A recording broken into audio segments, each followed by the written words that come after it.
அஸ்ஸலாமு அலைக்கும் வரமத்துல்லாஹி வரகாத்துஹு. இன்றைக்கி நம்ம பார்க்க போகிறது நல்ல ஒரு ப்ரீமியம் இம்போர்ட்டட் ஃபேப்ரிக். நல்ல ஒரு காட்டன் பேஸில் நம்ம கொடுத்துருக்கோம். நல்ல ஒரு சாஃப்ட் ஃபேப்ரிக் இது. நம்ம எப்போதுமே ஸ்டாக் நம்ம கிட்ட கையில் இருந்துக்கிட்டே இருக்கும். மொத்தம் 5 கலர் இருக்கும். 5 கலருமே டிஃப்ரெண்ட்டாக இருக்கும். ஷார்ட் வந்து உங்களுக்கு வந்து வேறு வேறு இருந்தாலுமே உங்களுக்கு வந்து ஃபேப்ரிக் ஒரே ஃபேப்ரிக்கில் நம்ம கொடுத்துருக்கோம். மொத்தம் ஒரு சூப்பராக இருக்கும் இந்த ஃபேப்ரிக். அவ்வளவு சாஃப்டாக இருக்கும். மேலே போட்டிருக்கதே உங்களுக்கு வந்து தெரியாது.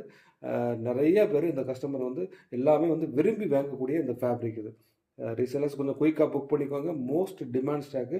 நம்ம எப்போதுமே தரமாக கொடுக்கக்கூடிய ஃபேப்ரிக்லாம் வந்து எப்போதுமே நம்ம நீங்கள் கொடுக்குற பைசாவுக்கு எப்போதுமே நம்ம அதுக்கு தக்கன நம்ம ஃபேப்ரிக் வந்து தரமாக நம்ம எப்போதுமே கொடுத்துக்கிட்டே இருப்போம். ரீசேலர்ஸ் குயிக்காக புக் பண்ணிக்கோங்க. குரூப்பில் இல்லாதவங்க இந்த வீடியோ கீழே லிங்க் இருக்கும், அதில் நீங்கள் ஜாயின் பண்ணிக்கிடலாம். உங்கள் ஃப்ரெண்ட்ஸுக்கும் ஃபேமிலிக்கு நீங்கள் ஷேர் பண்ணிக்கோங்க, லைக் பண்ணிக்கோங்க, கமெண்ட் பண்ணிக்கோங்க. ஏன்னா நிறைய பேருக்கு ஸ்டாக் கிடைக்க மாட்டேங்குது அப்படின்னு சொல்கிறாங்க. என்ன காரணம்னா ரீசேலர்ஸ் நம்மகிட்ட நிறைய பேர் இருக்காங்க. தமிழ்நாடு மட்டும் இல்லை, நம்ம அதர் ஸ்டேட்லேயும் நிறைய கஸ்டமர்ஸ் நம்மகிட்ட கையில் இருக்கிறாங்க. ஏன்னா இந்த மாதிரி ஃபேப்ரிக் நம்ம ஏகப்பட்ட பேர் அதர் ஸ்டேட்டில் அதிகமாக இருக்கிறதுனால நம்ம திரும்ப திரும்ப இந்த ஃபேப்ரிக் நம்ம போட்டுக்கிட்டே இருக்கும். ரீசேலர்ஸ் கொஞ்சம் குயிக்காக புக் பண்ணிக்கோங்க. ஸ்டாலிங்.